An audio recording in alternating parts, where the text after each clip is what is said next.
Hi, this is Ben and Grandma Balden, and she's going to share with us a story about when her experience with alcohol. Oh. Or lack of experience with alcohol. Okay, so she's got a story. The story starts out when I was a teenager, and my brother Joseph got married, and after the wedding reception was over, his wife's Aunt Darnell's sister Vicky was staying with us for a while they were on their honeymoon and stuff. Anyway, we had some leftover ginger ale.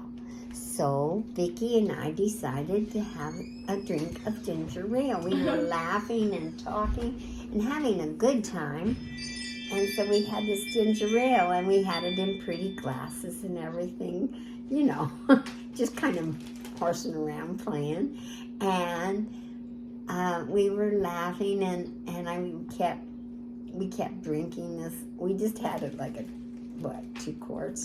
2-quart bottle of ginger ale, and so we just drink a little bit, and we talk and laugh and joke around and tell different experiences. And then pretty soon I heard my mother walk through the kitchen, and she said, "Roseanne, will you come here a minute?" And I said, "Yeah, Mom, just a minute. I'm having such a good time." And she said, and so about 2 minutes passed, and she went down the hall to the bathroom, and she said, "Roseanne, will you come here a minute?" And I said, "Oh, what's that? She sounds like she's going to tell me the facts of life or something." And I know the facts of life. Why is she, that tone of voice was that I knew I better come. So I got up and I said, "Just a minute, Vicky." And I went down the hall, and she was in the bathroom, and she got me into the bathroom, and she closed the door, and she said, "Roseanne, I feel very impressed by the Spirit to tell you something, and I don't know why, but I don't want you to ever drink one drop of liquor, or you'll be a drunkard from then on." And I thought, "Mom, I've never been tempted with liquor or cigarettes or things like that, And I thought, "Why would you be telling me that?" She said, "I don't know, but I feel impressed to tell you this." And I said, "Oh, okay." Okay. And I thought, I don't think I'd ever be tempted. But anyway, okay, because I can't stand the smell of this stuff, let alone drink it. I mean, I don't, that's how I felt about it at that time. But wind my life up, and about 2-3 years from that, when I was graduating from nursing school, the night before graduation, and we had a white graduation, or the graduation from nursing school, as well as BYU graduation. Okay, and it was only an associate degree that I got at that time, but still, it was my graduation. And so we were getting ready, and this one girl had just turned 21. And so she kept saying, "I want to taste liquor before." And so another girl said, now these were nice Mormon girls who went to church all the time, lived righteously, supposedly, and they decided, my parents have some liquor, because she didn't want to go buy it, but she wanted to taste it now that she was 21. And I thought, what's the big deal? If you don't want it, you don't want it. And she said, "Oh, but I just like to taste it." And so they were talking among themselves. And then my roommate said, "I'll go with you." And I said, "Mary Ellen?" And she said, "I won't drink. I'll just be the designated driver. They want me to drive." And I said, "Okay." So she went. And I said, "I don't want to go because my parents still haven't called. They're coming in tonight. And I've got to hem my white uniform for white graduation tomorrow." And they said, "Okay, well," and so they took off. And there was Mary Ellen and 5 girls. And you also remembered what your mom said.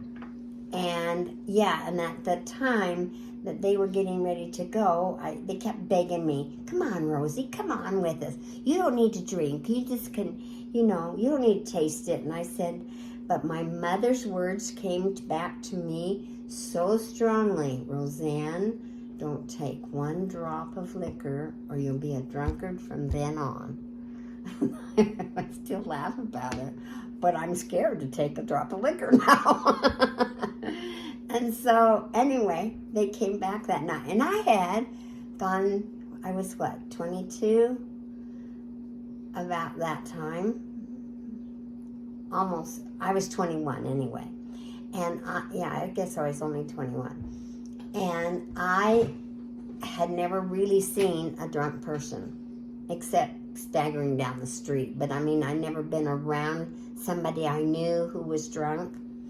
And so when these girls came back from their little rendezvous, they were drunk.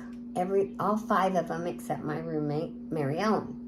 And I kept thinking it was so funny because, they had gone to the beauty parlor and got their hair done in those big bouffant comb backs and everything that we used to wear in the 60s. And I just thought it was really funny the way they were acting. And the funniest part was that one of the girls had given a talk in sacrament meeting about keeping the word of wisdom and how it blessed her life. And when she saw me, she goes, oh, Roseanne, I'm so sorry I did this. I don't know why my being there pricked her conscience more than it should have been, but it did. But she was just, and I just said, it's okay, Kathleen, it's okay. But you have to live with it tomorrow morning when you get up.